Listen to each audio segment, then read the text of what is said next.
Hello, my name is Thomas. I'm 60 years old. Today, I'm going to tell you the story of the day I discovered my wife had a second family, just 20 minutes away from our home. For 8 years, I thought she was working late. For 8 years, I believed every explanation. For 8 years, I trusted her completely. I never imagined she was living another life, with another man, and a child who called her Mom. This isn't just a story about betrayal. It's about deception so deep, it splits your world in half. If you've ever been lied to by someone you trusted the most. If you've ever discovered a truth you weren't prepared for. Stay with me. And before we begin, if you appreciate real, honest stories about life, marriage, and hard truths, please like this video and subscribe to the channel. Now let me tell you how a simple receipt changed everything. There are two kinds of discoveries in life.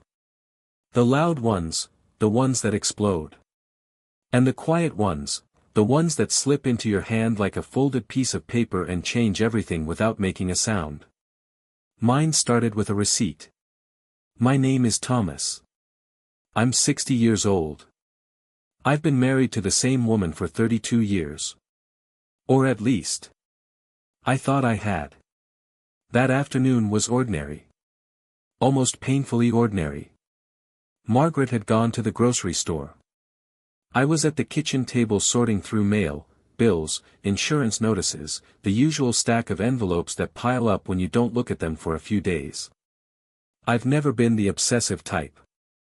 I don't comb through every transaction. I don't check every dollar. When you've been married 3 decades, trust replaces auditing. That was my first mistake.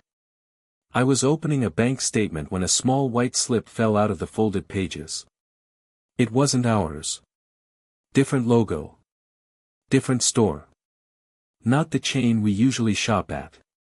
It was from a local grocery market called Hawthorne Family Foods. I frowned. We don't shop there. The address printed at the top caught my attention. Hawthorne Avenue. I knew the area. Small residential neighborhood. Quiet. Mostly families. About 20 minutes from our house. The receipt wasn't random. It was itemized. Milk. Cereal. Lunchbox snacks. Children's vitamins. Paper towels. Frozen chicken nuggets. The total, $143.72. Nothing unusual. Except for one thing. At the bottom, it said, "Thank you, Mrs. Reed. See you next week." Next week. I looked at the date. 3 days ago. I flipped through the rest of the bank statement and there it was. Another charge from Hawthorne Family Foods. 4 weeks ago. 6 weeks ago. 10 weeks ago. Same amount range. Between $120 and $160. Regular. Monthly. I leaned back slowly in my chair. Margaret handles most of the grocery shopping.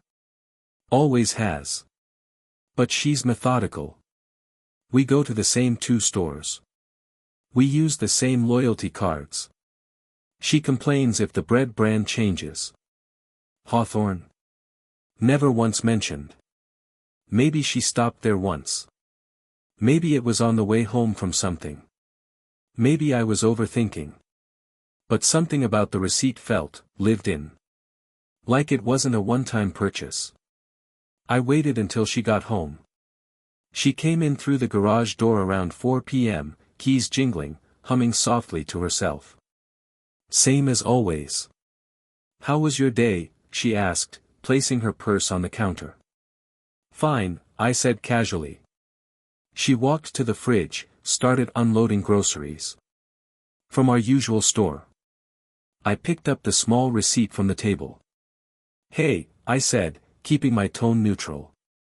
"Did we start shopping at Hawthorne?" Her back stiffened. Just slightly. "What?" she asked without turning around. "Hawthorne Family Foods." She turned then, slow smile already forming. Oh. That. She waved her hand dismissively. I stopped there once when the other store was out of something. Once? I asked. She shrugged. Maybe twice. I didn't say anything. Just held up the receipt. Her eyes flicked to it. Too quickly. Why are you looking at receipts? She asked lightly. It fell out of the bank statement. She forced a small laugh. You're not auditing me, are you? It was a joke. But it landed strangely. No, I said. Just curious. She walked over, took the receipt from my hand, glanced at it, then crumpled it casually. It's nothing, Thomas. Nothing. That word. 30 years of marriage teaches you the weight of certain words. Nothing rarely means nothing. I watched her toss the crumpled paper into the trash. Too fast. Too casual. The groceries she brought home that afternoon were minimal. Bread. Eggs. Coffee. The receipt I found. That was a full family shopping list. Lunchbox snacks. Children's vitamins. Chicken nuggets. We don't have small children. Our son is 29. Our daughter is 26. I didn't push further. Not that evening. Because when you've been married long enough, you learn something. If someone lies too smoothly, you don't confront the lie immediately. You observe. That night, after she went to bed, I quietly opened the online banking app. Searched Hawthorne. 7 transactions in the last 6 months. All roughly the same amount. All on weekday afternoons. All around 3:15 p.m. The same time she usually texted me. Running errands. Stopping by the store. Back soon. My chest felt tight. But not angry. Just unsettled. I zoomed out further. 1 year back. There they were. Regular. Almost clockwork. 2 years. Still there. 3 years. Same pattern. My mouth went dry. 4 years. 5. 6. It stopped there. 6 years of monthly grocery purchases at a store we never go to. I sat there in the dim glow of my phone screen, the house quiet around me. I thought about our life 6 years ago. That was around the time Margaret said she needed space. Around the time she joined yoga classes across town. Around the time she started coming home a little later. Nothing dramatic. Just small shifts. Subtle. Explainable. I locked my phone and stared into the darkness.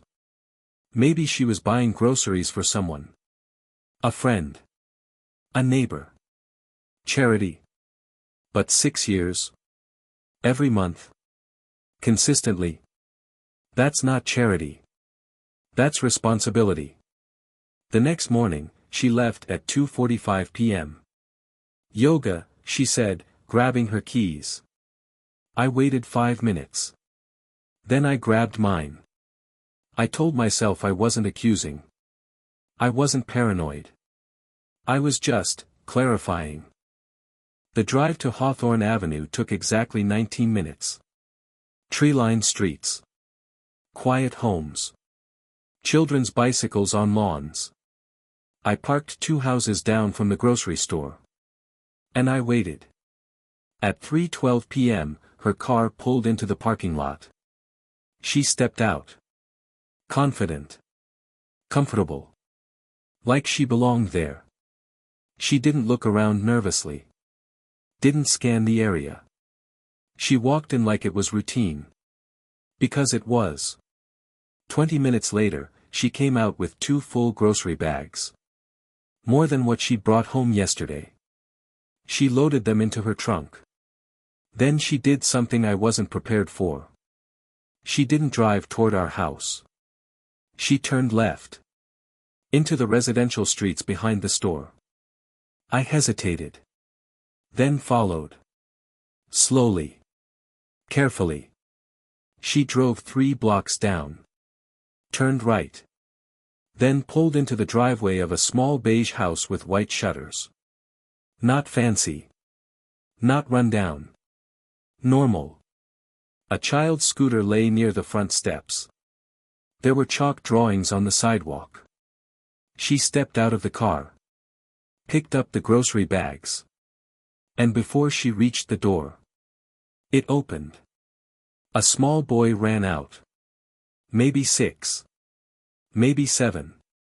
He wrapped his arms around her waist. And she bent down. And hugged him like she had done it 1,000 times before.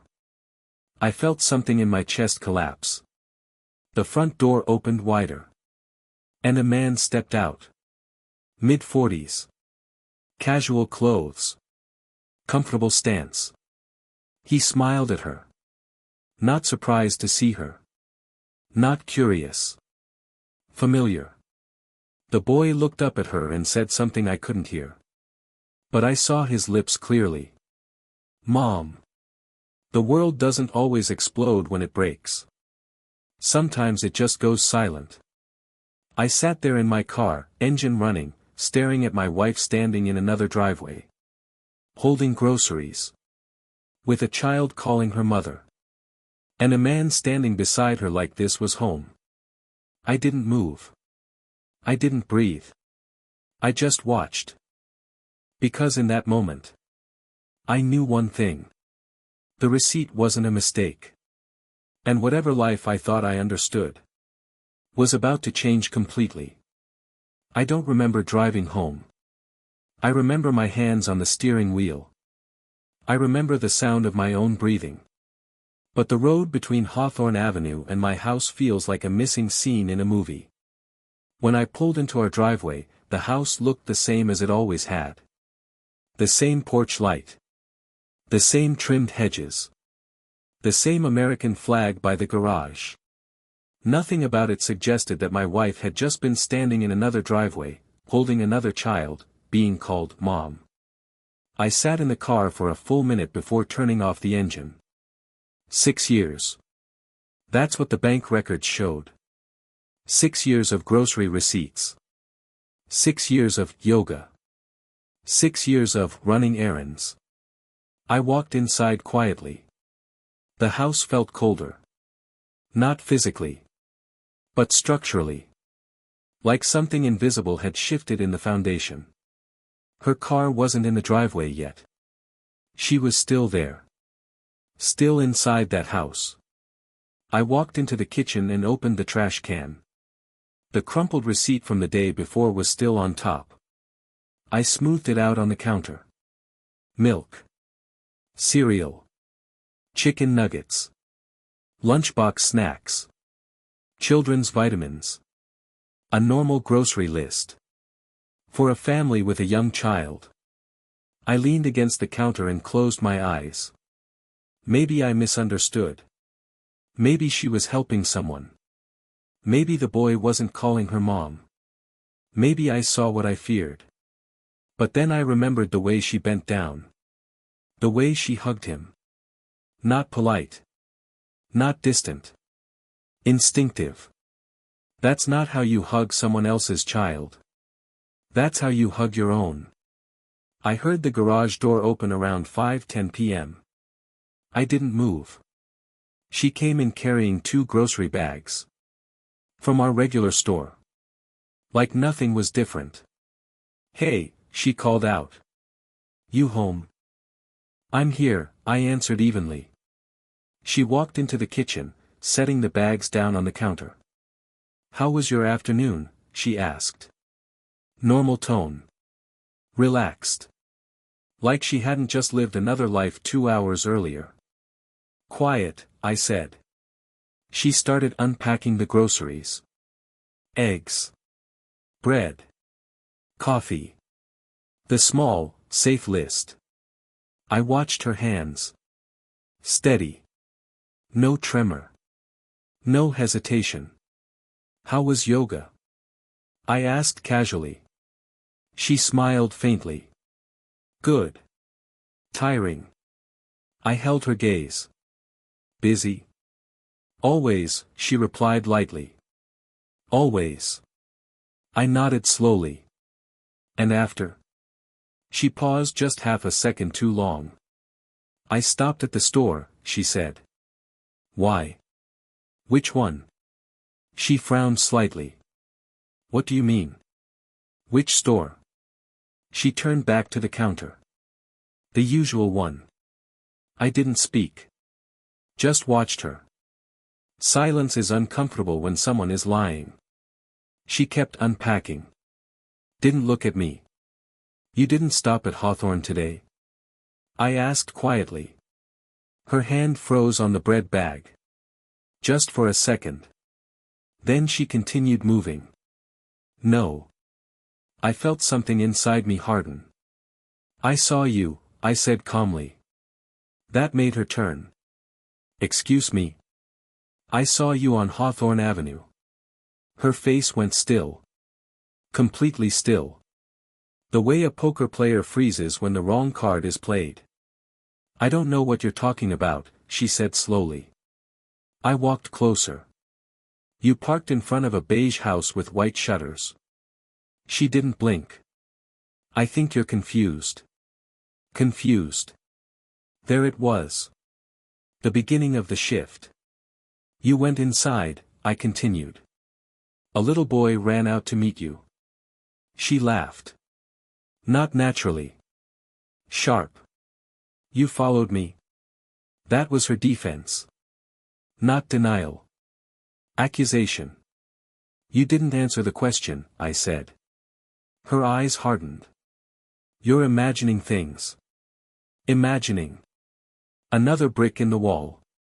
I kept my voice level. He called you Mom.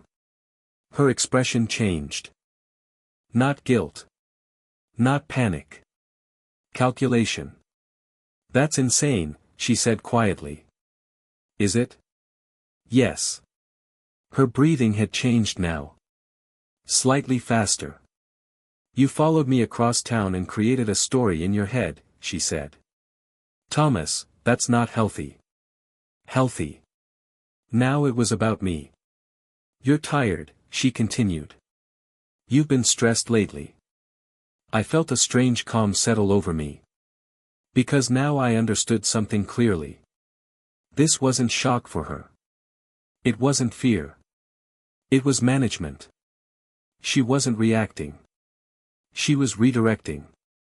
You think I imagined your car? I asked. You must have, she said firmly. I stepped closer. Do you want me to describe the house? She held my gaze. Silent. White shutters. Blue mailbox. Child scooter on the lawn. Chalk drawings on the sidewalk. I could still see it perfectly. You need to stop, she said quietly. Stop what? This. This what? She took a breath. You're spiraling. Spiraling. That word landed like a brick. Because I'd heard it before. In small ways. Over the past year. You've been forgetful lately. You're not as sharp as you used to be. You overthink things. Small comments. Tiny cuts. I suddenly realized something chilling. What if this wasn't new? What if she'd been preparing me to doubt myself for years? I saw you, I repeated calmly. She stared at me. Then something unexpected happened. She softened. Walked closer. Placed her hand on my chest. You're exhausted, she said gently. I worry about you. That touch. Familiar. Comforting. Manipulative. You're seeing things that aren't there, she whispered. If this had happened a week ago, I might have believed her. But I still had the bank statements. 6 years of receipts. 6 years of patterns. I can drive you there right now, I said. Her hand dropped. No. Too fast. You said I imagined it. I'm not going to entertain paranoia. Paranoia. Another label. I'm not paranoid, I said quietly. She crossed her arms. Then what are you? I held her gaze. Observant. That made her flinch. Not visibly. But enough. She walked past me. This conversation is over, she said firmly. I didn't stop her. I didn't argue. Because the truth is, I already had enough to know I wasn't crazy.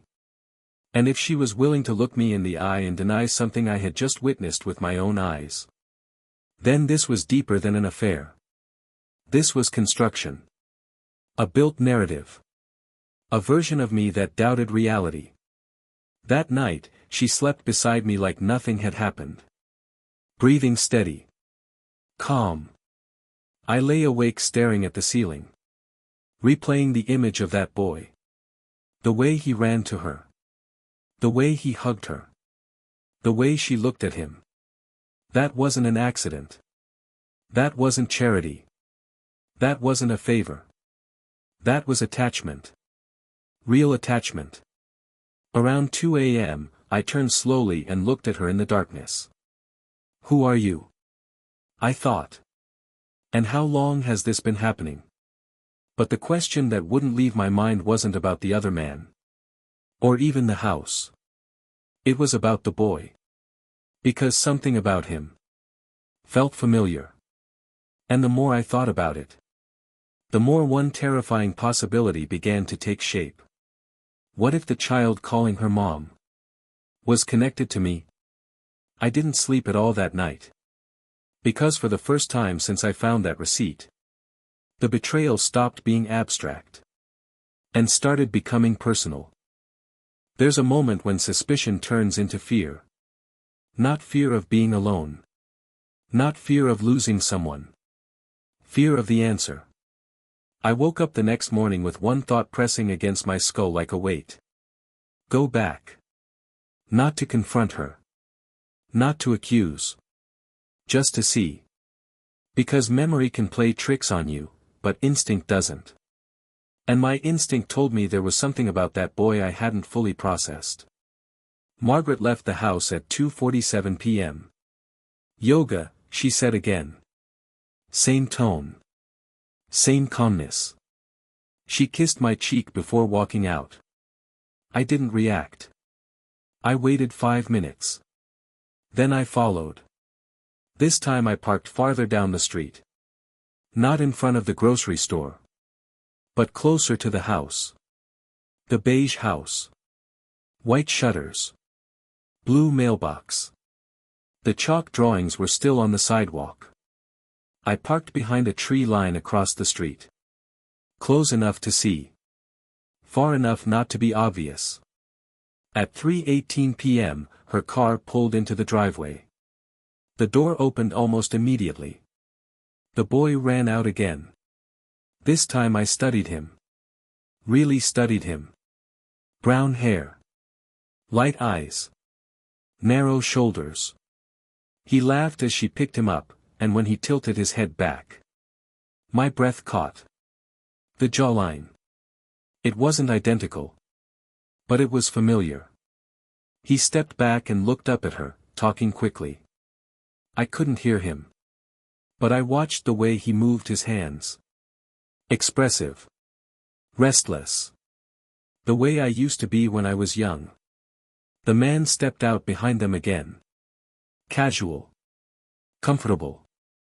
He placed his hand lightly on Margaret's lower back. Not tentative. Not new. Routine. This wasn't a secret relationship built on fear. This was established. Stable. The three of them walked inside together.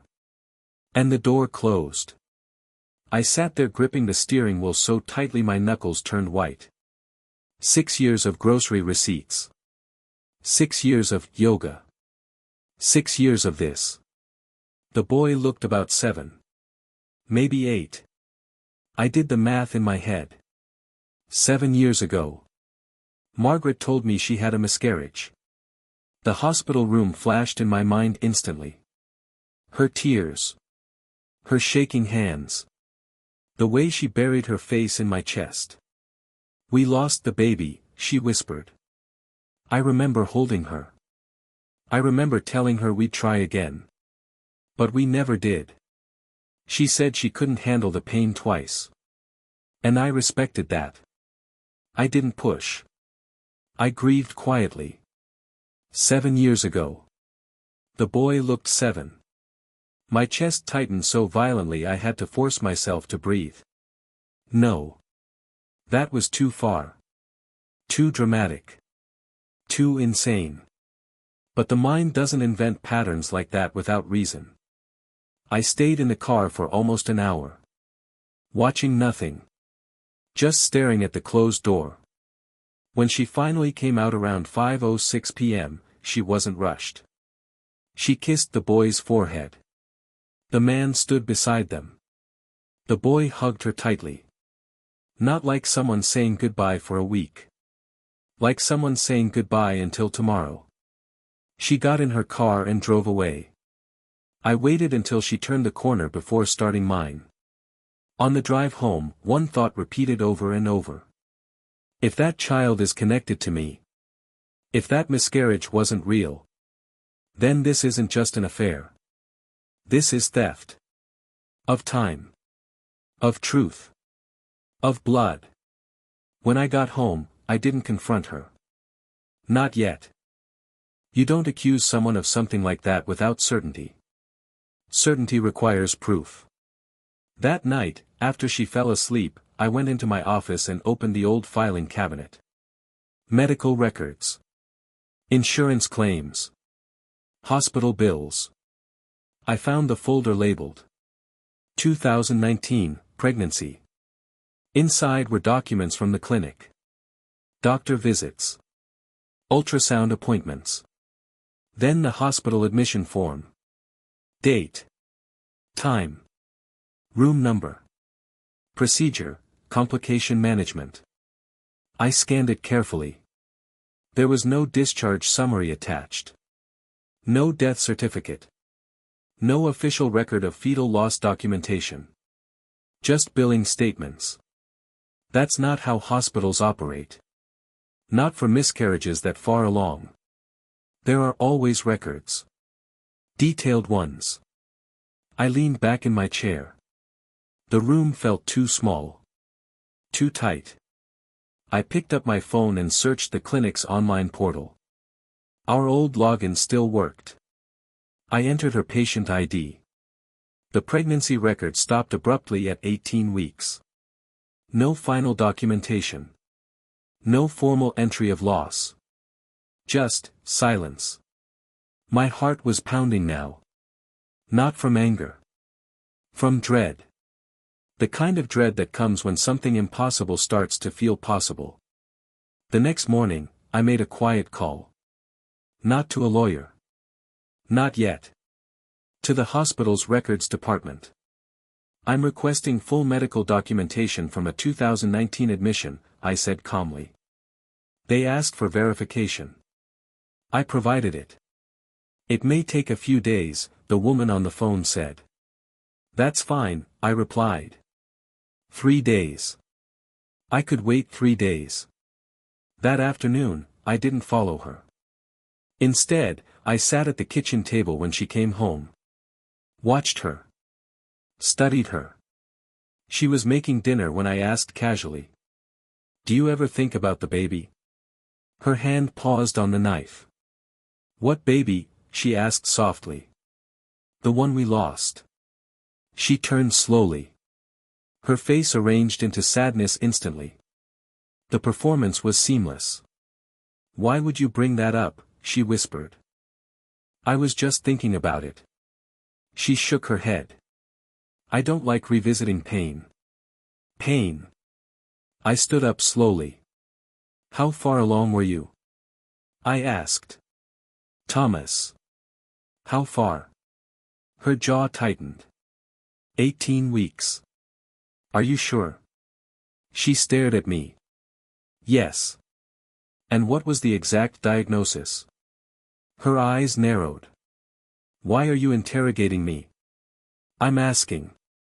She set the knife down harder than necessary. Because we lost the baby, she snapped. That's the diagnosis. I held her gaze.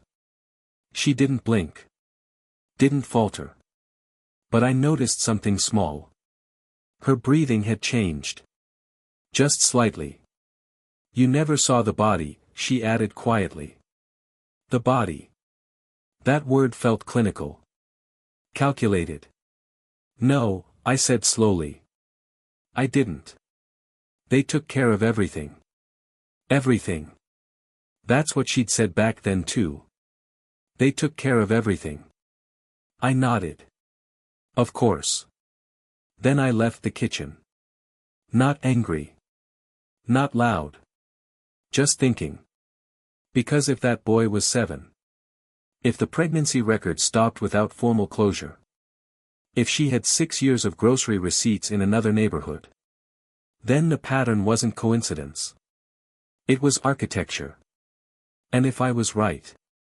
If that child was mine. Then the next move wouldn't just expose a second family. It would expose a lie buried 7 years deep. And I wasn't sure which truth scared me more. That she betrayed me. Or that she stole my son. The hospital records arrived on a Thursday afternoon.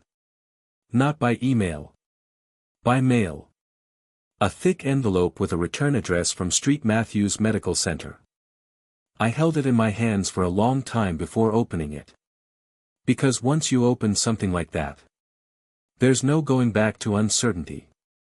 Uncertainty is painful. But certainty can be devastating.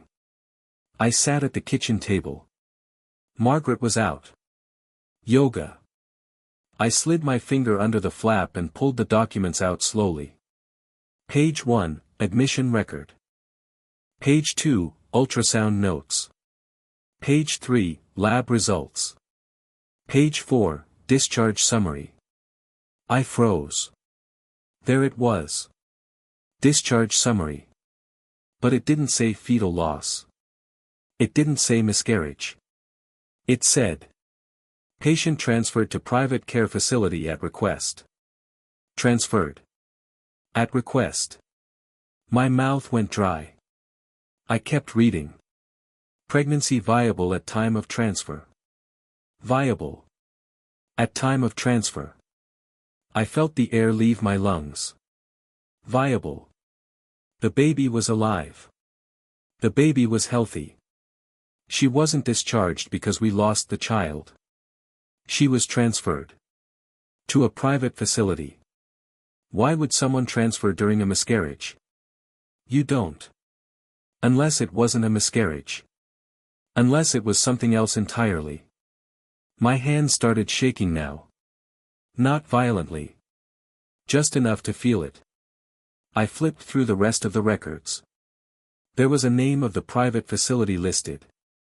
Hawthorne Women's Health Center. Hawthorne. The same neighborhood. The same area as the grocery store. The same area as the beige house. The pattern locked into place so cleanly it almost made me nauseous. 7 years ago, when she told me we lost the baby. She didn't lose it. She moved it. She moved herself. And she moved the child into another life. My mind replayed that hospital night in detail. The tears. The shaking. The nurse telling me to wait in the hallway. I was asked to step out. I was told there were complications. I was told to sign paperwork quickly. I didn't read it carefully. I trusted her. I trusted the hospital. I trusted the grief. I thought I was being supportive. Instead, I was being managed. I pushed the papers away from me and stood up. The room felt smaller. Like the walls were leaning in. 7 years. 7 birthdays. 7 first days of school. 7 Christmas mornings. 7 fatherless moments. Because she decided I shouldn't be there. Or because someone else was already there. That question burned. I grabbed my phone and searched property records for the house on Hawthorne Avenue. Owner, Daniel Mercer. Age, 46. Occupation, real estate consultant. Marital status, divorced. No record of children listed under his name. But that didn't mean anything. I searched Margaret's name. Nothing tied publicly to that address. Of course not. She was careful. I pulled up old photos on my phone. Family gatherings from 8 years ago. Her belly at 16 weeks. Round. Healthy. She looked happy. Not stressed. Not fragile. At the time, I thought the miscarriage was sudden. Unexpected. But now it looked like a pivot. A decision point. Around 5:30 p.m., she came home. I was still sitting at the table. The hospital records neatly stacked in front of me. She walked in, keys jingling. Smiling. "How was your day?" she asked. I didn't answer immediately. Instead, I slid the top page toward her. She looked down. Her face drained of color. Just slightly. "What is that?" she asked quietly. "Hospital records," I replied. Silence. Her fingers hovered over the paper but didn't touch it. "You told me we lost the baby," I said calmly. Her breathing changed. "They transferred you to Hawthorne," I continued. "Pregnancy viable." She stared at the words. Then at me. "I don't know what you're implying," she said carefully. I leaned back. "I'm not implying anything." "You are." "Then tell me I'm wrong." Silence. A long one. "You were under a lot of stress back then," she said softly. There it was again. Stress. Doubt. Reframing. "You asked them to move you," I said. "I don't remember that." "Of course you don't. You don't remember transferring to the same neighborhood where you now buy groceries every month?" Her eyes snapped to mine. "Stop following me." "I stopped following you after I saw enough." She shook her head slowly. "You're building a story out of fragments." Fragments. That word irritated me. Because fragments form patterns. "And the boy?" I asked quietly. "What boy?" "The one who calls you mom." Her jaw tightened. "You're obsessed." "Obsessed?" "You hugged him like he was yours." "He's not mine." "Then whose is he?" She didn't answer. The silence said more than words. I leaned forward. "How old is he?" She swallowed. "I don't know." "You don't know?" "No." 7, I said. Her eyes flickered. Just slightly. 7. "You said we lost our baby at 18 weeks, I continued. "But the records say viable transfer." She stepped back from the table. "This is insane." "Is it?" "Yes." "Then explain the transfer." She stared at the wall behind me. "He was better equipped," she said finally. "Who?" "The private facility." "For what?" "For complications." "What complications?" She didn't answer. "Because there weren't any." And we both knew it. The house felt like a courtroom. Only no one was speaking. I stood up slowly. "If that child is mine," I said quietly. "He's not," she snapped. "Too fast. Too sharp." "I didn't say he was," I replied evenly. Silence again. Her chest rose and fell. She looked at me differently now. Not dismissive. Not managing. Calculating. Because she understood something I hadn't said yet. If that boy was mine, then everything she built across town was built on a lie. And if I proved it, her second life wouldn't just collapse. It would explode. You need help, she said softly. There it was. The final pivot. Mental instability. Gaslighting. Positioning me as unreliable. But something had changed. A week ago, that might have shaken me. Now it felt predictable. You transferred our child, I said calmly. And you never told me. Her face hardened. You don't know that. No, I agreed. But I'm going to. She froze. Because she knew exactly what that meant. DNA. And once DNA enters the room, there's no narrative strong enough to rewrite it. That night, she didn't sleep beside me. She slept in the guest room. The first physical distance in 32 years. And as I lay there staring at the ceiling, one truth settled in my chest. This wasn't just an affair. This wasn't just a second house. This wasn't just groceries and receipts. This was 8 years of stolen fatherhood.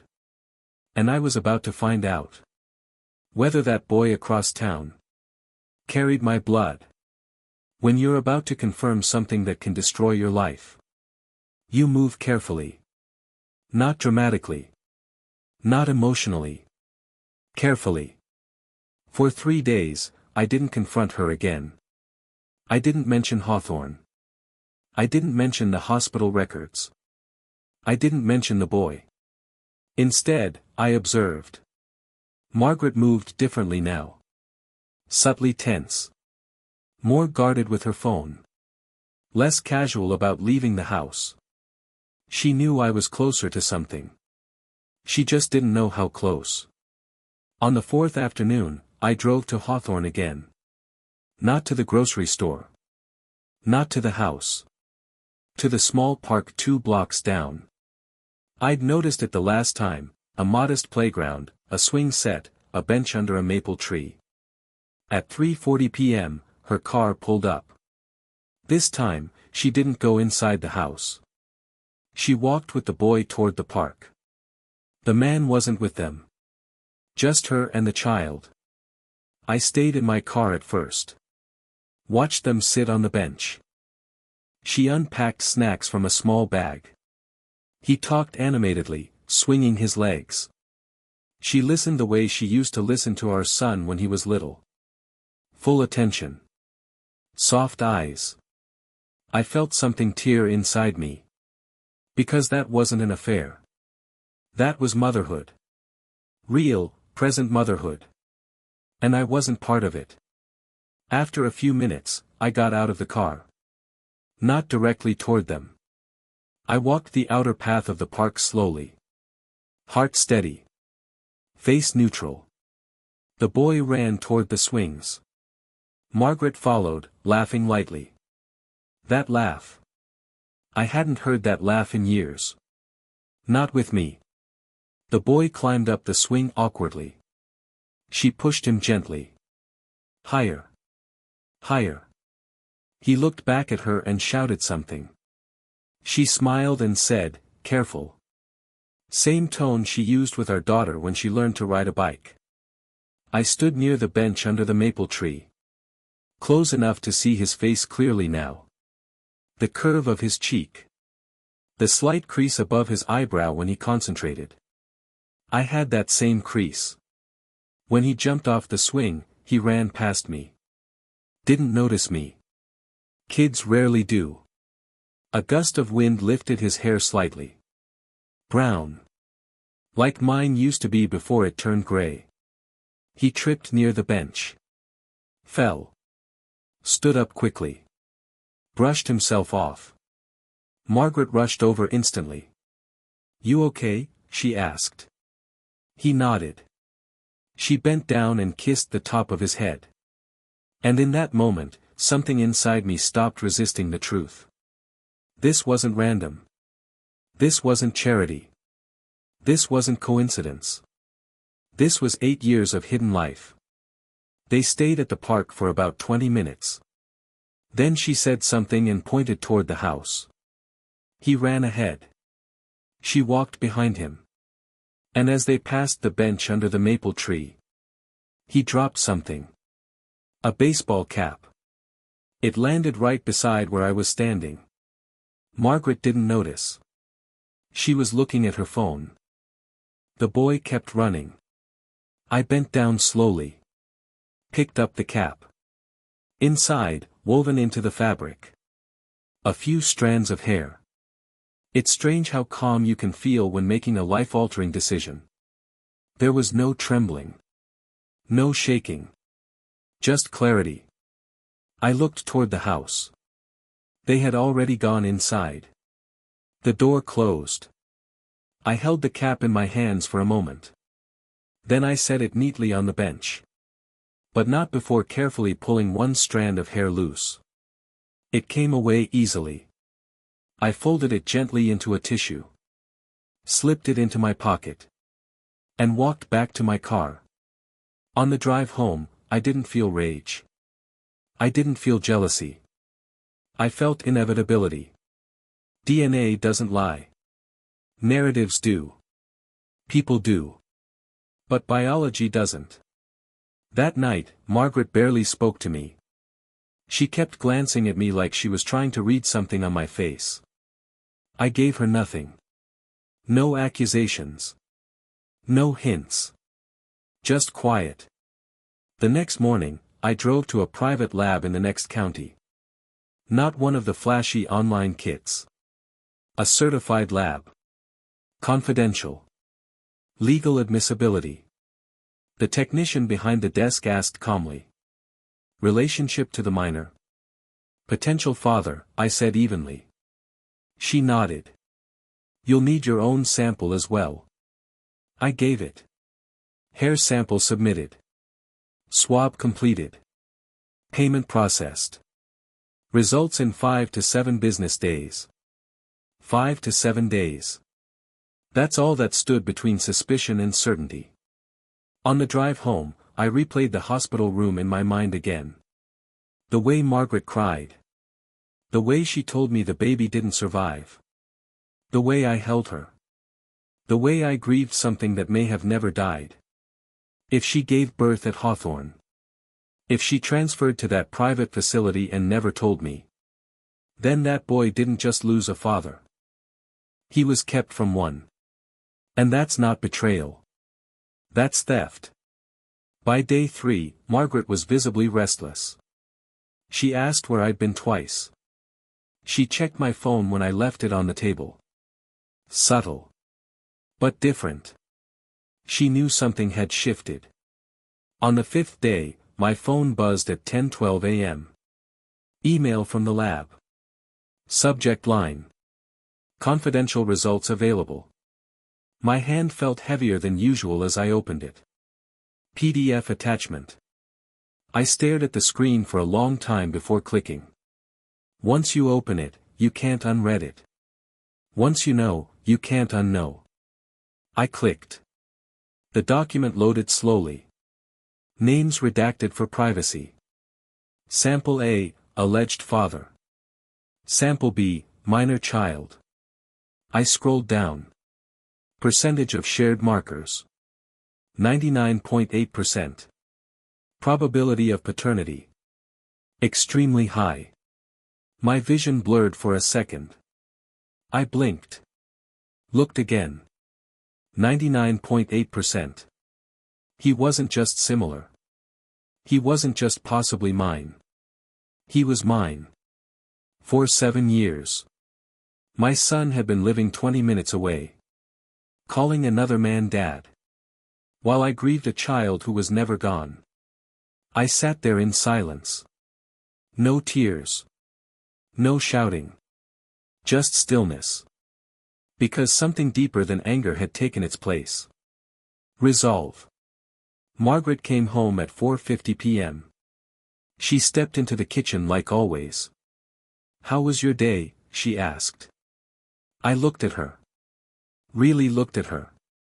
And for the first time, I didn't see my wife. I saw someone who had rewritten my life without permission. I know, I said quietly.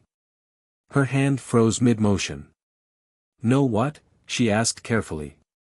I pulled out my phone. Turned the screen toward her. 99.8%. Her face drained of color instantly. No denial this time. No reframing.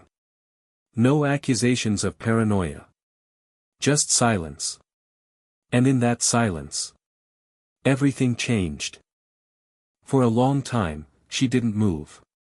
She didn't breathe. She just stared at the number on my phone like it might rearrange itself if she waited long enough. 99.8%. Certainty doesn't leave room for performance. And for the first time in weeks, she had no script. You tested him, she whispered. Her voice wasn't angry. It wasn't defensive. It was small. Yes. She closed her eyes. Just for a second. When she opened them, I saw something I hadn't seen since this began. Fear. Not of me. Of exposure. You had no right, she said, but the words lacked conviction. No right? I repeated calmly. He's my son. The word hung between us. Son. She looked away. You don't know that, she muttered weakly. I do. Silence. She moved slowly to the kitchen chair and sat down. Her hands were shaking now. Barely. But enough. How long? I asked quietly. She didn't answer. How long have you been letting me believe he was dead? Her jaw tightened. I didn't let you believe he was dead, she snapped suddenly. I told you what I thought was necessary. Necessary. You told me we lost him. We lost us, she shot back. That was the first real crack. Not denial. Just justification. Was he ever in danger? I asked. She hesitated. No. So there was no miscarriage. Silence. No. The word barely left her mouth. My chest felt hollow. Not broken. Hollow. Why? I asked. She stared at the table. Because you weren't there. That one surprised me. I was at every appointment. You were physically there, she said sharply. But you were always working. Always distracted. Always planning the next contract. So you erased me? I asked evenly. You wouldn't have accepted it. Accepted what? She looked up finally. Daniel. The name landed quietly. Daniel. Not just the man from the driveway. Not just the man who stood beside her. The man who became father to my son. It started before the pregnancy, she continued, voice trembling slightly. It wasn't supposed to be serious. But it was. Yes. And when you got pregnant? She swallowed. I didn't know whose he was. The room felt colder. So you decided? I chose stability, she whispered. Stability. That word again. She chose him. She chose the second house. She chose the life that didn't include me. You transferred to Hawthorne, I said. Yes. And told me the baby died. Her eyes filled with tears. I panicked. For 7 years. Silence. Daniel believed the child was his, she said quietly. He still does. I stared at her. You let him believe that? Yes. And you let me grieve. Her tears started falling now. I didn't know how to fix it. Fix it. Like it was a scheduling error. Like it was paperwork misplaced. He calls you mom, I said. She nodded slowly. I am his mother. And I'm his father. That one landed. She closed her eyes again. Yes. The word felt like an earthquake. Yes. 7 years. 7 birthdays. 7 school photos. 7 father-son moments I never had. Does he know? I asked. No. Does Daniel know? No. Do you love him? I asked quietly. She didn't ask who. Daniel, she said softly. Yes. Silence. Yes, she admitted. And me? That one took longer. I care about you. Care. 32 years reduced to care. And you thought you could just keep both lives? I asked. Her silence answered that question. I wasn't going to leave you, she said. That surprised me. You were going to keep this forever? I thought I could manage it. Manage. The word made something inside me finally crack. You didn't just cheat, I said calmly. You constructed an alternate reality. She didn't argue. Because she knew. You stole my son, I said quietly. I protected him. From what? You. That one stung. From me? You would have taken him. I would have raised him. You would have destroyed everything. Destroyed. I leaned back. You destroyed it anyway. The room fell silent. Finally, she looked at me with something raw in her eyes. What are you going to do? She asked. There it was. The real question. Not anger. Not denial. Consequence. I stood up slowly. I'm going to meet him. Her face went pale. No. Yes. You can't just walk into his life. He's already in mine. He thinks Daniel is his father. He deserves the truth. He's a child, she whispered. You'll confuse him. I stepped closer. You confused him. Silence. Does Daniel deserve the truth? I asked. Her face hardened. He'll leave. And everything will collapse. It already has. She shook her head. You don't understand. No, I said evenly. You don't understand. Because she still believed she controlled the board. She still believed she could negotiate the outcome. You don't get to keep both lives, I said quietly. Her tears stopped. She knew that sentence wasn't emotional. It was final. If you tell Daniel, she whispered, you ruin us. There is no us anymore. Silence filled the kitchen. And in that silence, something irreversible took shape. Not revenge. Not rage. Revelation. Because once truth enters a room, it doesn't leave quietly. And tomorrow, I was going to knock on a beige door with white shutters. And look into the eyes of a 7-year-old boy. My son. And the next conversation wouldn't just change my marriage. It would change his world. Completely. I didn't tell her when I was going. I didn't threaten. I didn't warn. I didn't argue again. The next afternoon, I drove to Hawthorne Avenue alone.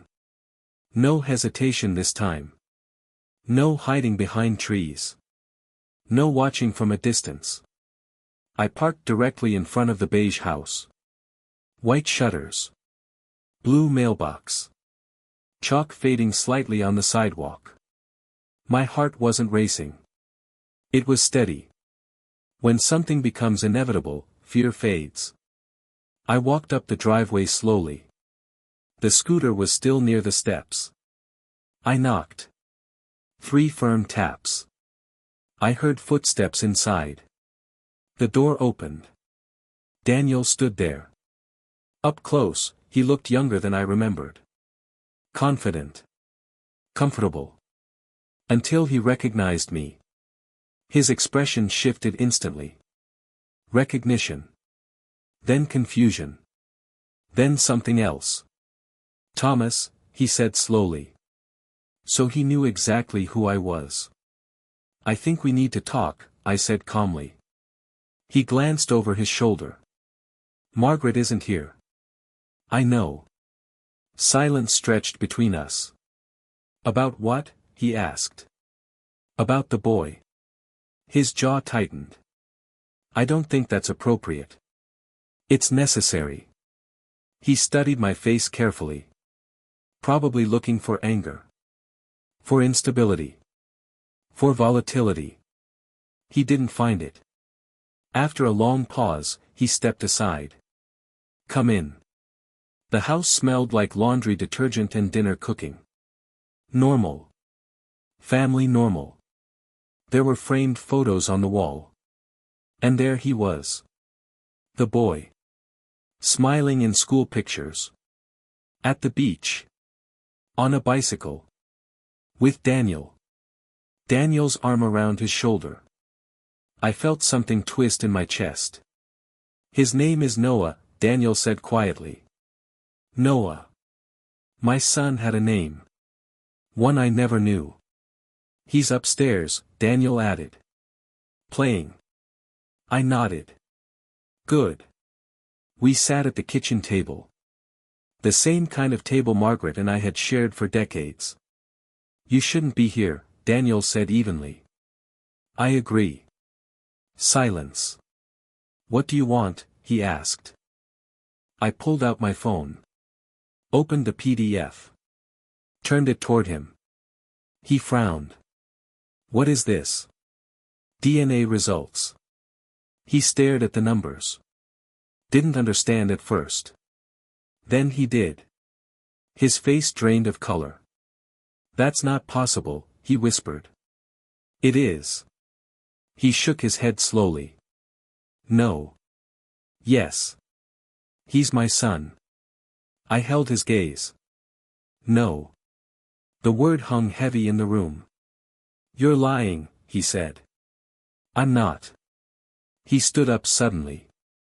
This is some kind of sick move. You think you can just. 7 years ago, I interrupted calmly, Margaret transferred to Hawthorne Women's Health during her pregnancy. His breathing changed. You knew she was pregnant, I continued. Yes. And you assumed he was yours. He didn't answer. I was told we lost the baby, I said. That made him freeze. You were what? I was told the child didn't survive. Silence. Thick. Suffocating. She told me it was complicated, he said quietly. She said you didn't want it. That one hit. She said I didn't want the baby. He nodded. That you weren't ready. That you were distant. That you didn't believe it was yours. The architecture became visible. 2 narratives. 2 men. Both manipulated. She told me she left you because of that, Daniel continued. She didn't leave me, I said quietly. His head snapped up. She's still living with you? Yes. The silence that followed wasn't confusion. It was collapse. You're lying, he whispered again. I'm not. He sat down slowly. Like his legs stopped trusting him. She told me you were unstable, he said.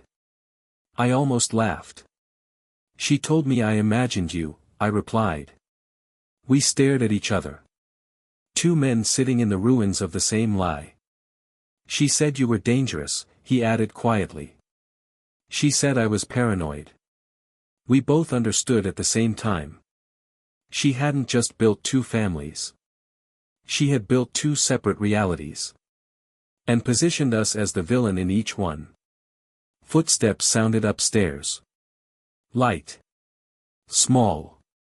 Noah. He appeared at the top of the stairs. Dad, he called down. Daniel's face tightened. I'll be right there, he answered.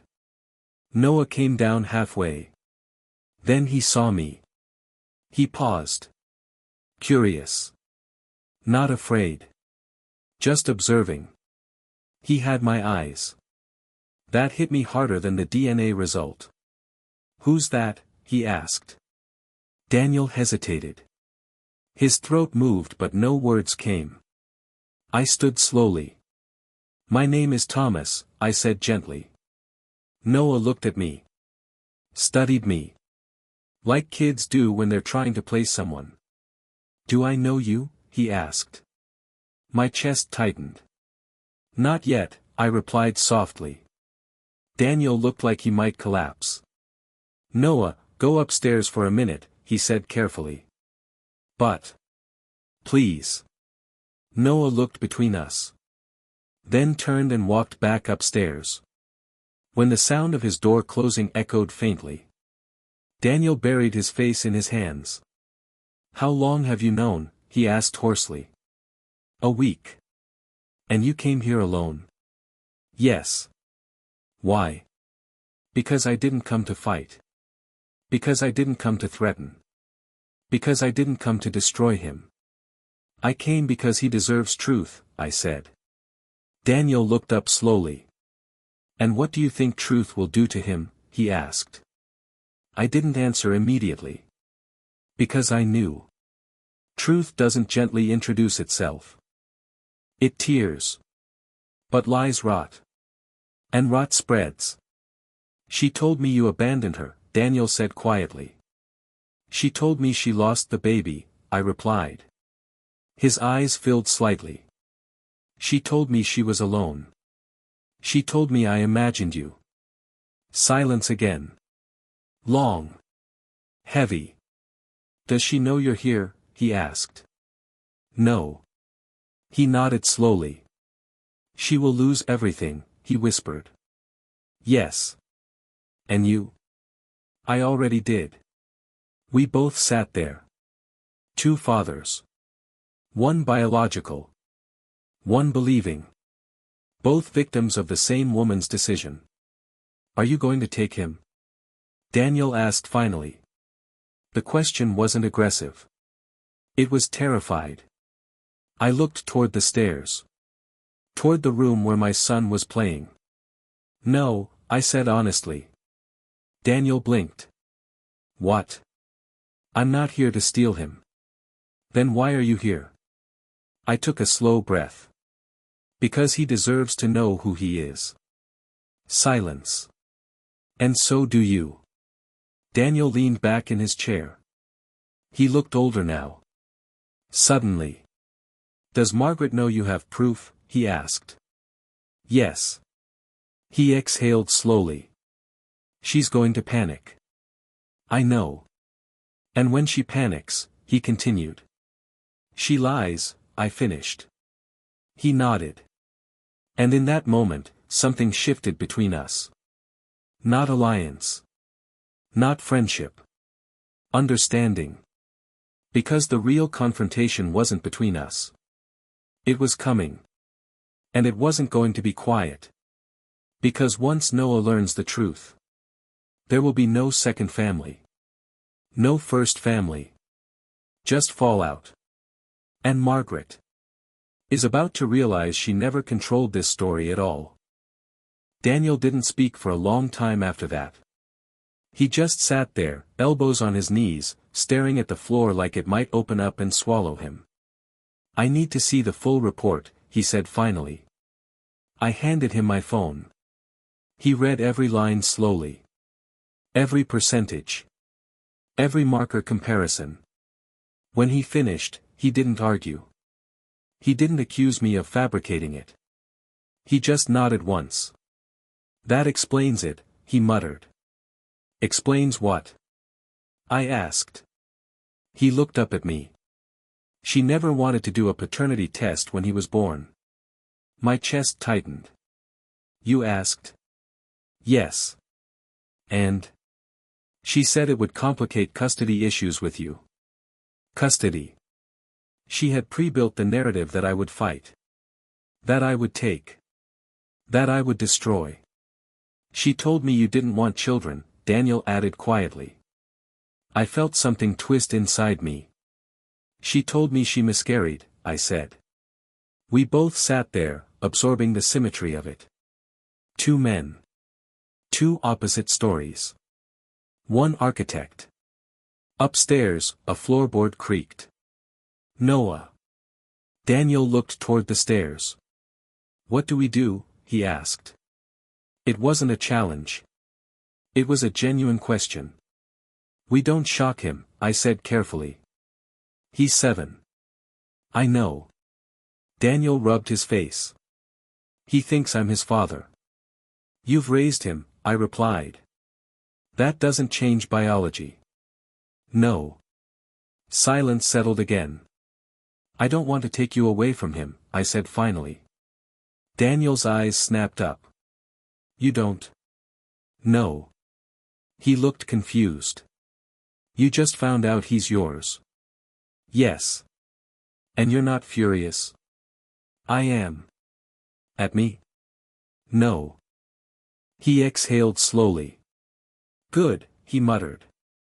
"I'm furious at her," I continued. "For lying to both of us." Daniel nodded. "She told me you were emotionally unstable," he said. "She told me I was paranoid." He almost laughed. "Looks like we're both sane." More than she expected. Footsteps again. This time closer. Noah appeared halfway down the stairs. He was holding a small toy dinosaur.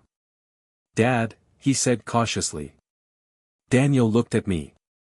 Then back at him. "Come here, buddy." Noah walked down slowly. He stopped a few feet from us. His eyes flicked between us again. Curious. I saw myself in that expression. "Who is he?" Noah asked.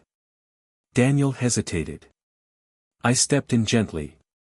"My name is Thomas," I said. "I knew your mom a long time ago." Noah nodded slowly. "You look like me," he said suddenly. The words hit like a hammer. Daniel froze. I felt my throat tighten. "Do I?"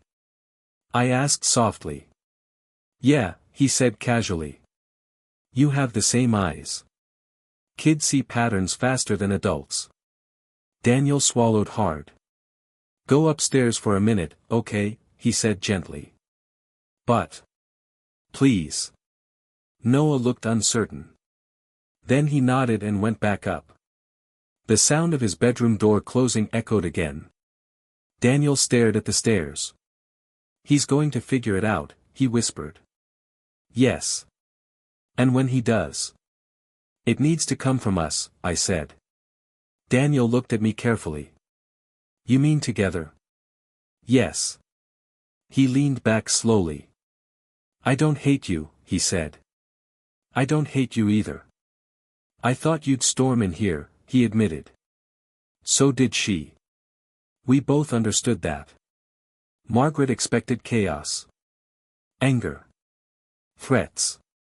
Legal aggression. She didn't expect conversation. She didn't expect calm. She didn't expect alignment. "If she thinks she can spin this," Daniel began. "She can't," I said firmly. He nodded. "What do you want?" he asked again. This time, the question felt heavier. "I want access," I said. "To him."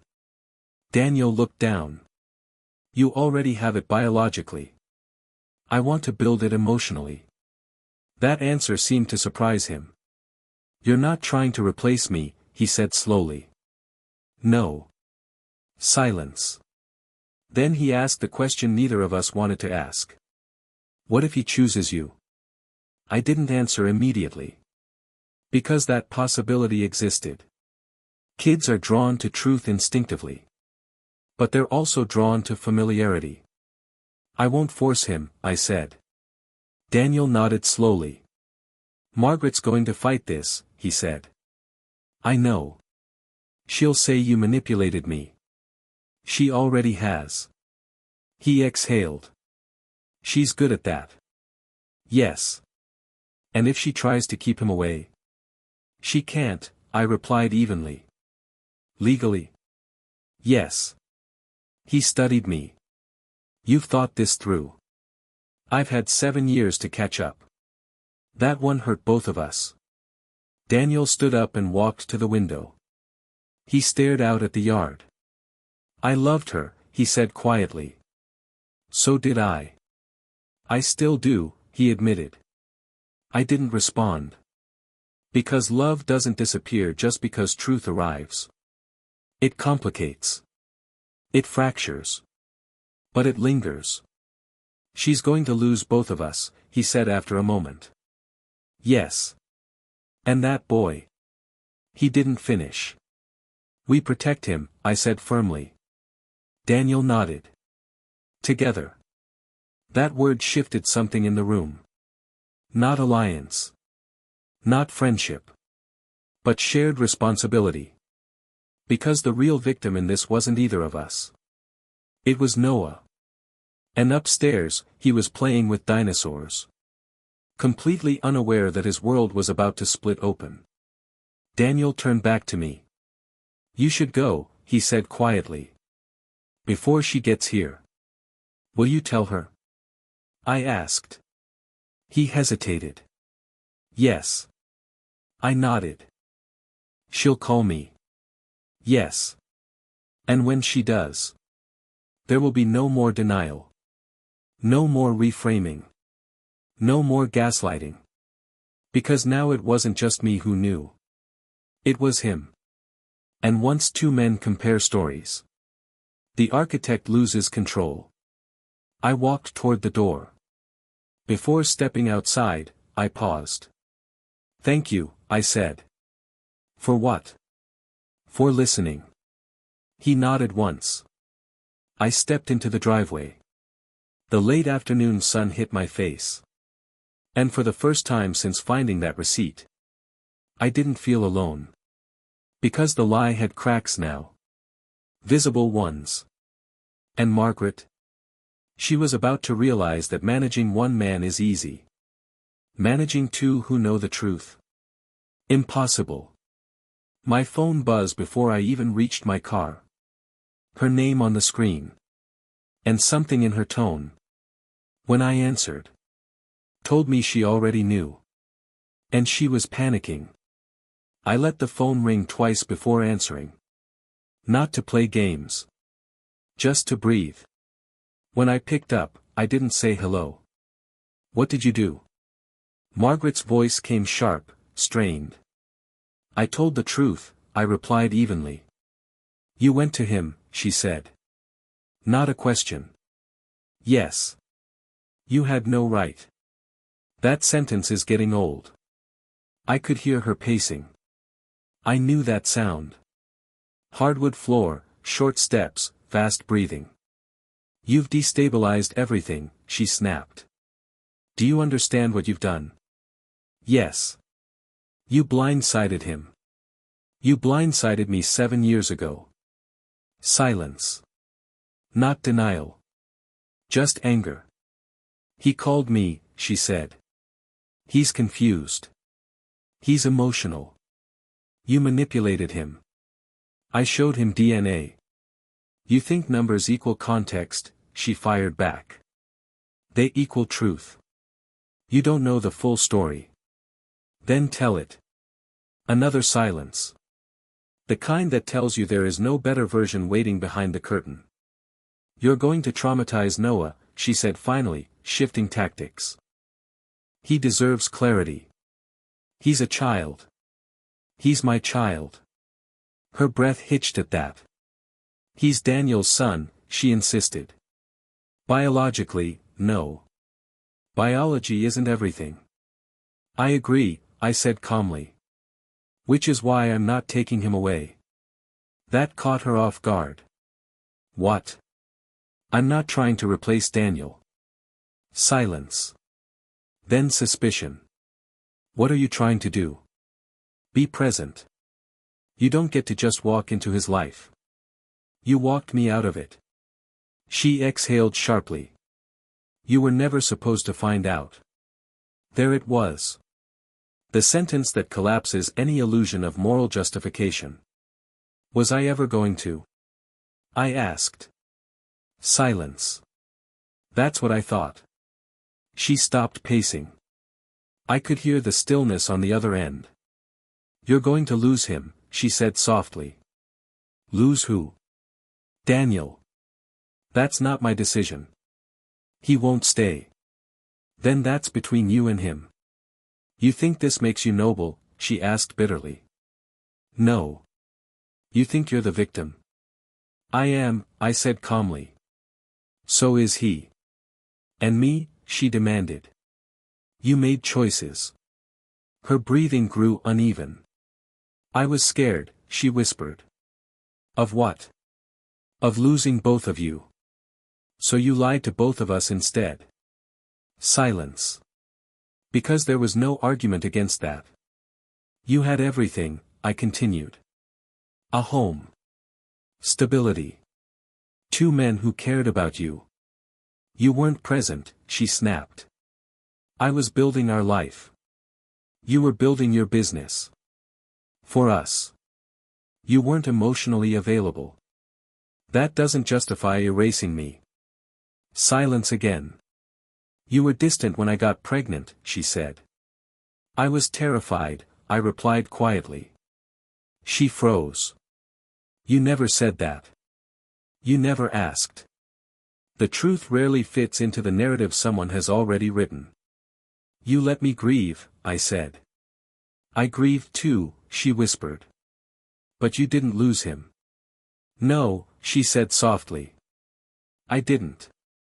The weight of that admission settled between us. Does he know? She asked finally. No. He can't find out like this. I agree. She paused. You agree? Yes. You're not going to tell him? Not alone. Silence. You tell him with Daniel? She asked carefully. Yes. She let out a long breath. You're destroying my life, she said. You built 2. And now I'll have none. That's not on me. The line went quiet again.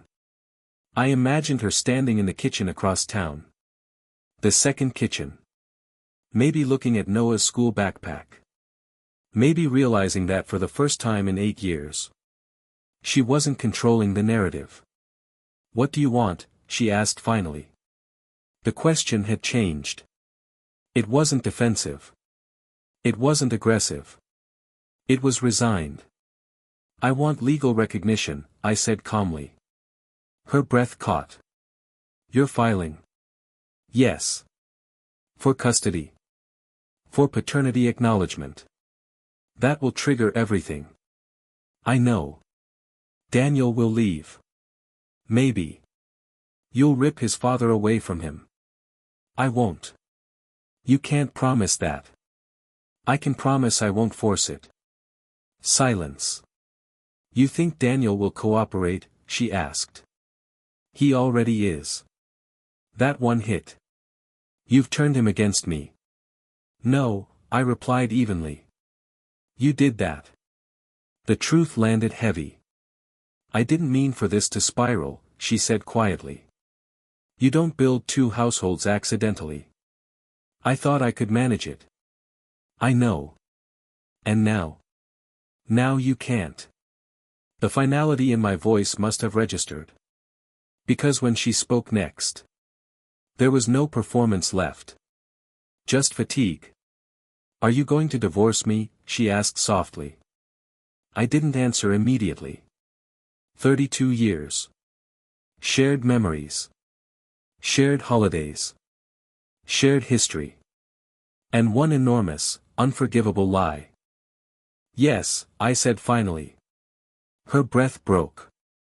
I didn't want to leave you. You already did. Silence. You're not angry, she said after a moment. I was. And now? I'm clear. That word unsettled her more than shouting would have. Clear means decisive. Clear means finished. You're taking everything from me, she whispered. No, I said quietly. I'm taking back what was mine. And for the first time since this began. She didn't argue. Because she understood something finally. The receipt wasn't the beginning.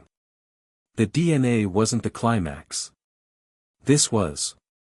The moment she realized she no longer controlled either story. Not mine. Not Daniel's. And soon. Not Noah's. I need time, she said. You've had 8 years. I ended the call gently. Not slammed. Not dramatically.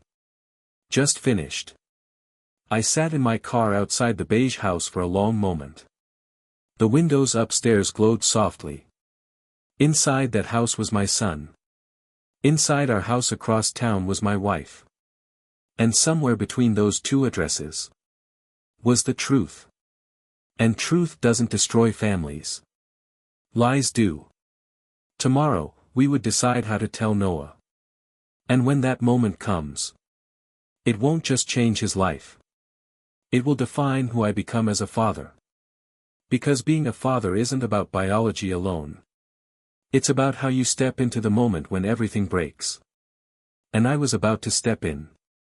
We didn't tell Noah the next day. Or the day after. Because once you say words like that out loud, they don't shrink back into silence. They expand. Daniel called me 2 nights later. She's coming over, he said. I figured. She wants to be here when we tell him. That's fair. We agreed on one thing before anything else. No yelling. No blaming. No emotional collapse in front of him. Children don't need adult chaos. They need structure, even when the truth shakes the walls. Saturday afternoon felt unreal. I stood in Daniel's living room, hands in my pockets, staring at the framed school photos again.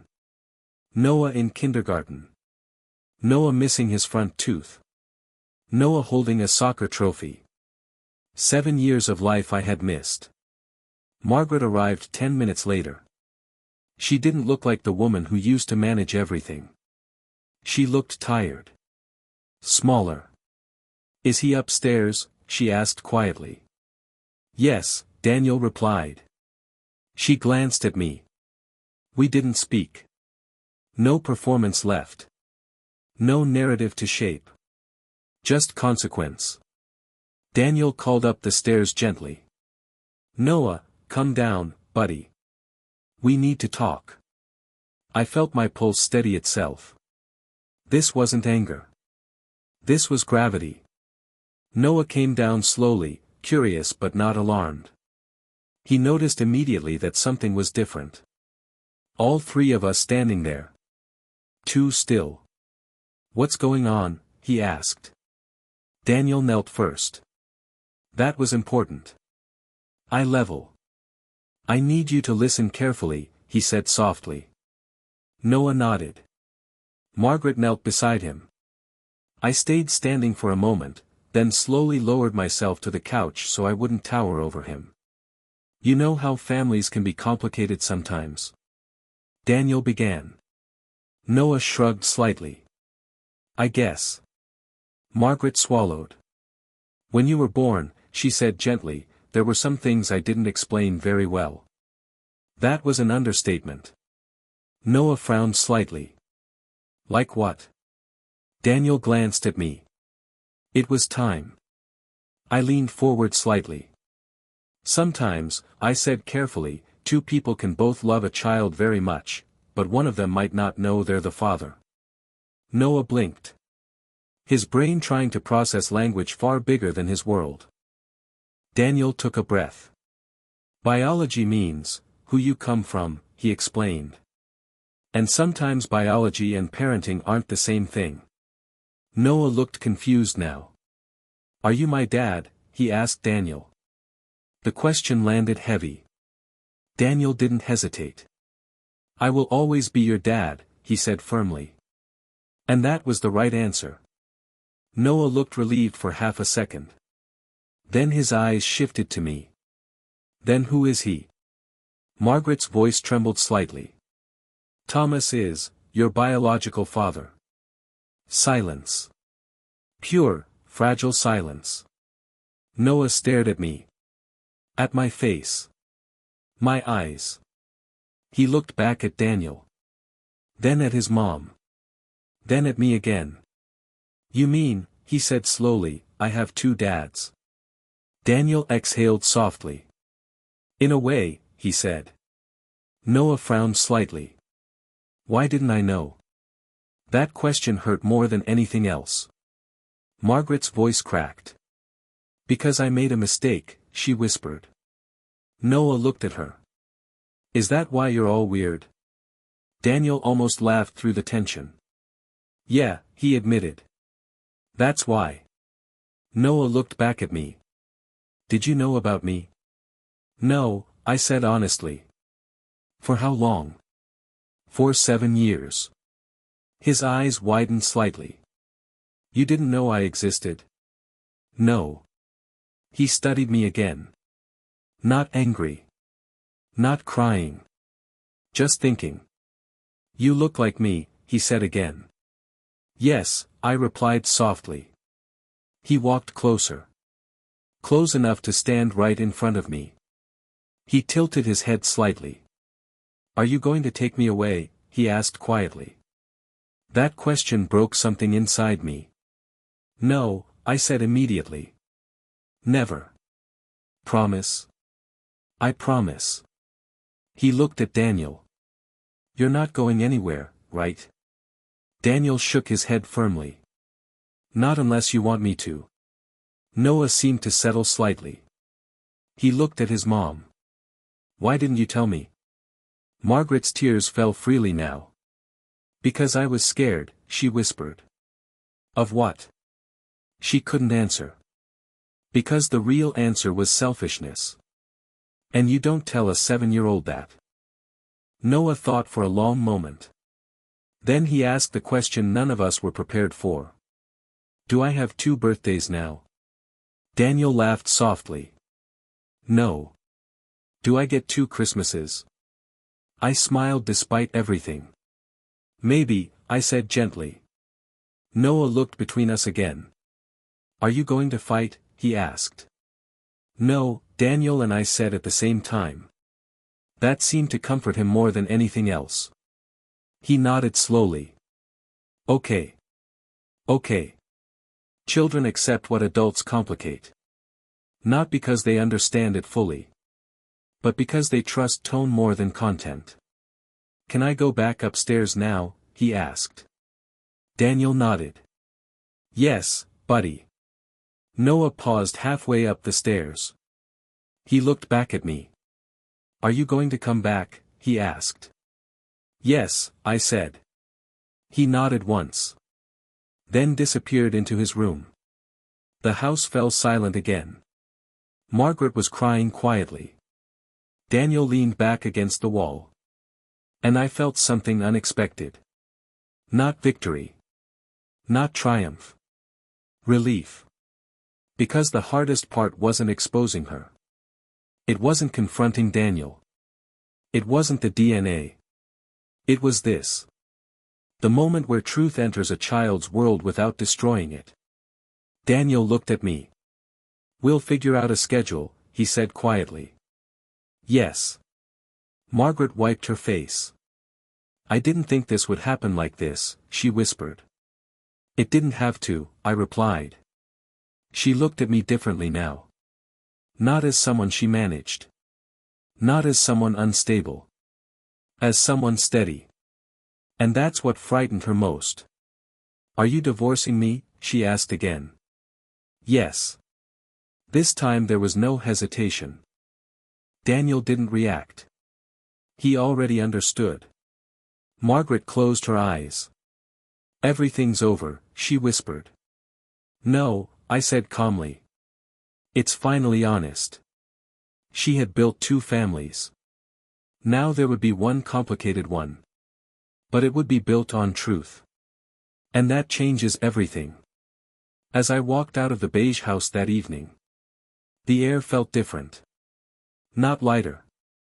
Just real. For 8 years, I had unknowingly been a ghost in my son's life. Now I was present. Not replacing. Not stealing. Just stepping into reality. Margaret thought she could manage 2 worlds forever. She was wrong. Because lies require maintenance. Truth just stands. And now.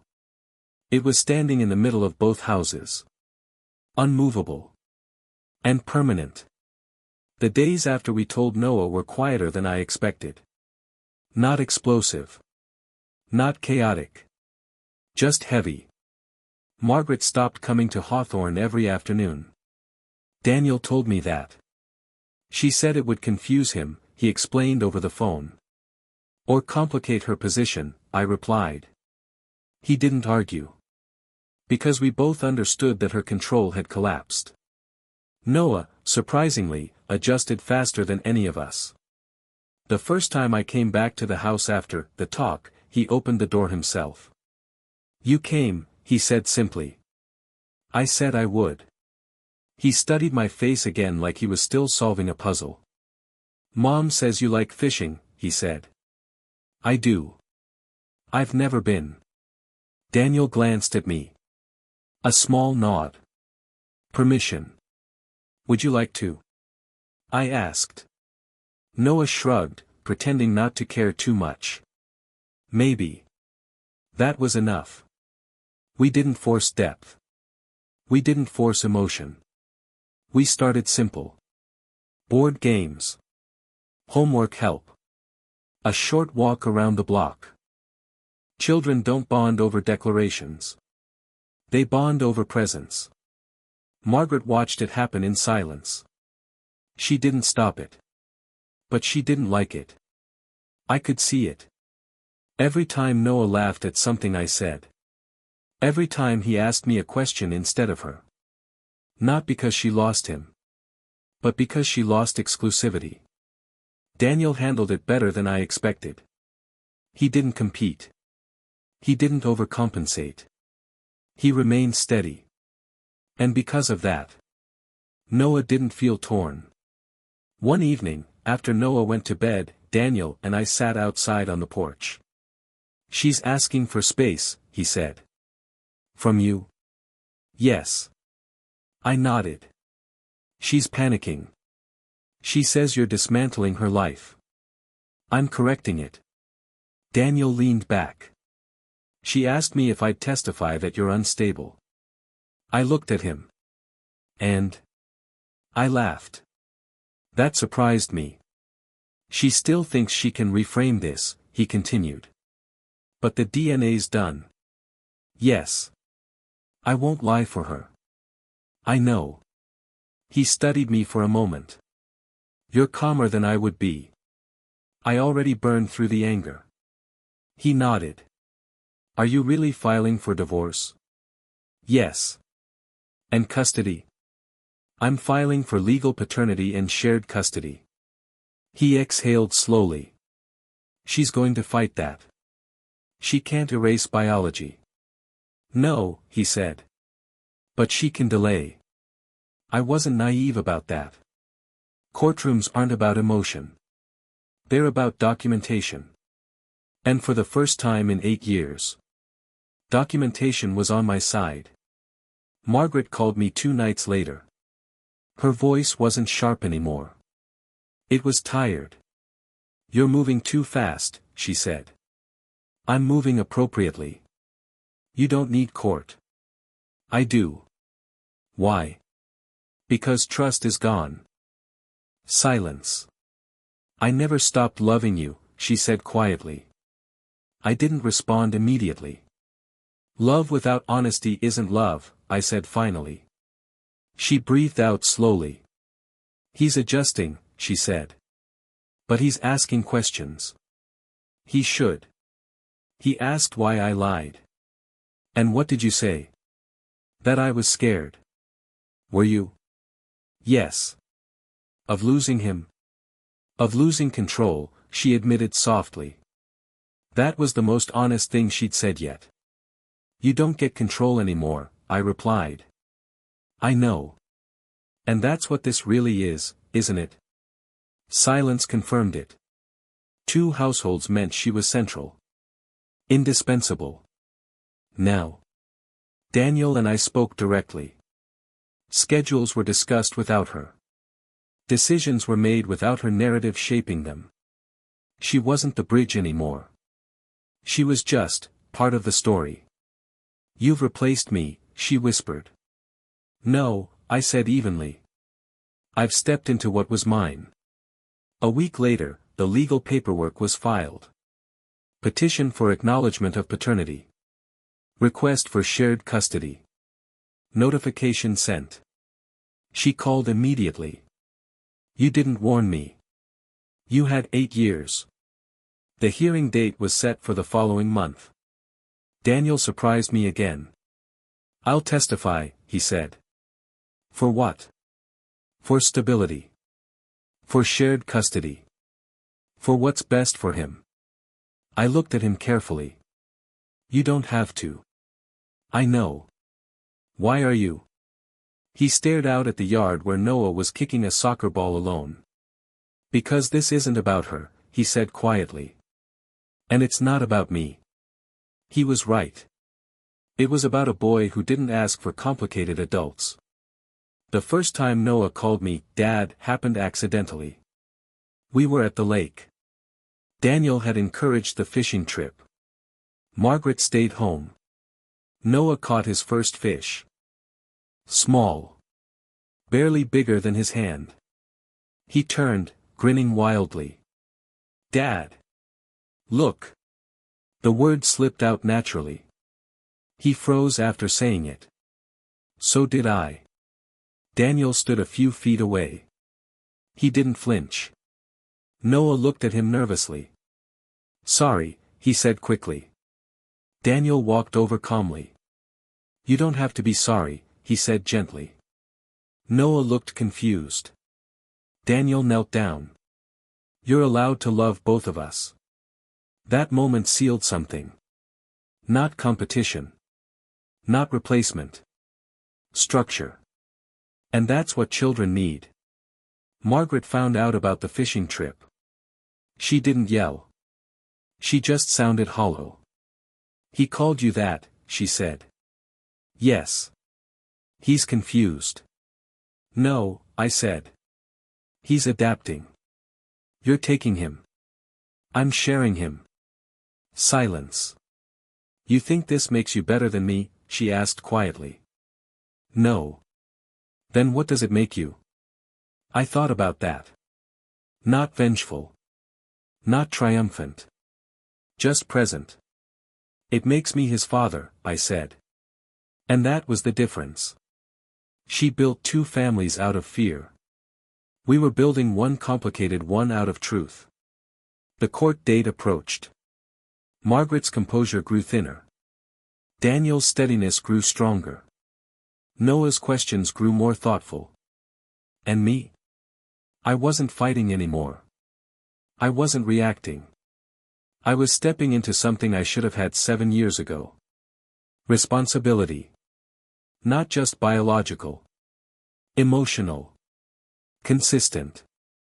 And Margaret finally understood something she never anticipated. Managing 2 men was possible. Managing 2 fathers who cooperate. Impossible. The judge would sign paperwork soon. The legal system would formalize what DNA already proved. But something more important had already happened. Noah had adjusted. Daniel had accepted. And I had chosen not to destroy what didn't need destruction. Margaret didn't lose her son. She lost control. And that was the only thing she was truly afraid of. The next chapter wouldn't be dramatic. It wouldn't be explosive. It would be quieter. But stronger. Because now, the truth was living in both houses. And it wasn't leaving. Courtrooms don't feel dramatic the way people imagine. There's no thunder. No shouting. Just fluorescent lights, paperwork, and measured voices. Margaret sat 2 seats away from me. Daniel sat behind us. Noah wasn't there. We agreed he shouldn't be. The judge reviewed the DNA report first. 99.8%. Clean. Undisputed. Margaret's attorney tried to argue emotional stability concerns. That didn't last long. Daniel testified. Calm. Direct. There is no instability, he said. There is shared responsibility. The judge looked at Margaret. Why was the biological father not informed at birth? Silence. Her attorney shifted uncomfortably. She made a personal decision during emotional stress, he said. The judge didn't look impressed. A child's identity is not a private convenience, she replied. That sentence landed harder than anything else. Within 40 minutes, it was done. Legal acknowledgement of paternity. Shared custody. Structured visitation schedule expanding gradually. No removal. No disruption. Just formal recognition of what already existed. Margaret didn't look at me when we walked out. Outside the courthouse, she finally spoke. You won, she said quietly. I shook my head. This wasn't a competition. It feels like one. That's because you were playing. She closed her eyes briefly. I thought I could protect everyone. You protected yourself. She didn't argue. Daniel approached slowly. It's done, he said. Yes, I replied. Margaret looked at both of us. I never meant for this to collapse. Daniel's voice was steady. It collapsed the day you decided we didn't deserve the truth. She swallowed. There were no more words. Because the narrative was gone. No room to reframe. No way to reposition herself as misunderstood. Just consequence. The first official weekend Noah stayed with me felt surreal. I cleaned the house 3 times. Set up a small bedroom that had been my office. Bought new sheets. A baseball poster. Fishing magazines. When he walked in carrying a small backpack, he looked around cautiously. This is mine, he asked. Yes. He stepped inside slowly. Touched the desk. Opened the drawer. Can I leave stuff here? Of course. He nodded. That was the moment it became real. Not court. Not paperwork. That. A toothbrush in my bathroom. Shoes by my door. A cereal bowl in my sink. Margaret struggled with the transition. She texted constantly. Did he eat? Is he sleeping? Is he okay? I answered calmly. Yes. Yes. Yes. Control slipping feels like loss. But it wasn't loss. It was balance. Daniel adjusted with more grace than I expected. We coordinated schedules without tension. Soccer practice. Parent-teacher meetings. Birthday planning. 3 adults where one used to dominate. And slowly, something unexpected happened. The chaos settled. Noah adapted faster than any of us. Children don't need perfect stories. They need stable ones. One evening, sitting on my porch, Noah asked something quietly. Why didn't you come before? I didn't sugarcoat it. Because I didn't know about you. He nodded slowly. Are you mad at Mom? I thought about that.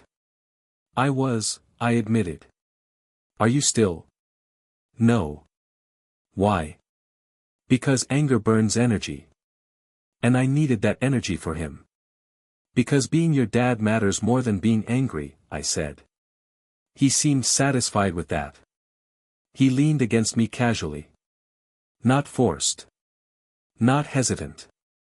Just natural. And in that small gesture.